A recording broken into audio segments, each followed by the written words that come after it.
Hey guys, I've been getting a lot of comments and feedback that people are wanting to learn how to crochet and they don't know how. And I know there's a lot of videos out there showing you how to do it, but I haven't actually found any that talk to you about the basics of crocheting first. They kind of just do crochet along projects or simple things for beginners, some stitches, but they don't really show you like step by step from the first time you start crocheting. So first, I wanted to talk about materials. You see all these materials online, stitch markers and yarn tension rings and stuff like that. You don't need that to start. You literally only need three things. You need one crochet hook. So they have them with the little handles like this, or they just have the plain ones like this. Doesn't matter what size, as long as it matches whatever yarn you're gonna use. And then you also need a needle to your ends and a pair of scissors. Those are the only ingredients that you need to start crocheting.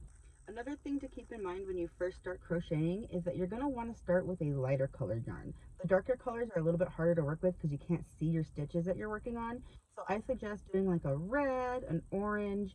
White is sometimes a little too bright. You can't really see that as well either. So with our red, I'm going to show you how to start your crochet off. We're going to do a slip stitch, and it's very simple. There's a bunch of different ways to do it. I'm going to go ahead and flip the camera over so you can see what I'm working with in my hand. All right, now that you can see what my hands are doing, we're going to go ahead and show you how to do a slip stitch, or a slip knot, sorry. So first, the first way to do it is you're going to wrap it around your finger. You have that loop, and then you're just going to get the rest of your yarn and push it through the middle. And you have that loop, and that's your slip stitch. The cool thing about a slip knot is that when you pull on the tail, it gets smaller. And that's exactly what you want for crochet. The other way to do it is a little bit easier if you're beginning. So you're just going to make a loop with your yarn just like this. You're going to bring this down, and you're going to have the line across your circle. Then all you're going to do is you're going to get this hook, you're going to insert it in the circle, grab this yarn, and bring it up. And then we're just going to pull tight. And then pull, and you got your slip knot. The next thing that you're going to do after you do your slip knot is you're going to start chaining. Now chaining is very simple to do. All you do is you're going to put a yarn over your hook. You're going to slide it down. Make sure you twist that yarn so you can pull it through the loop that was already on the hook. So again, I'm just pulling it tight there. You're just going to pull the yarn over. Hold it, make sure it stays on there. You're going to bring it through that loop. Keep going. At first, your chains are going to be very loose and they're going to be different sizes. That's okay. You'll get better as you get more practice. You'll get more even stitches. So that right here is what your chain will look like.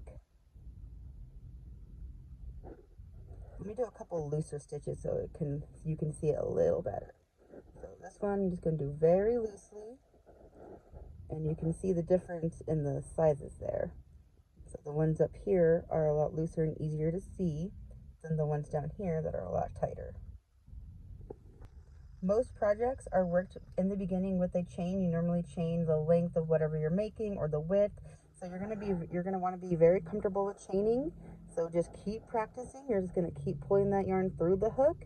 And like I said, you'll get more practice with keeping it even and smooth throughout. And that's how you do your first slip knot and your chain. Make sure you keep practicing, get better at it. Just keep doing it over and over again until you feel more comfortable with it. And next week we'll start working on a different stitch called the single crochet.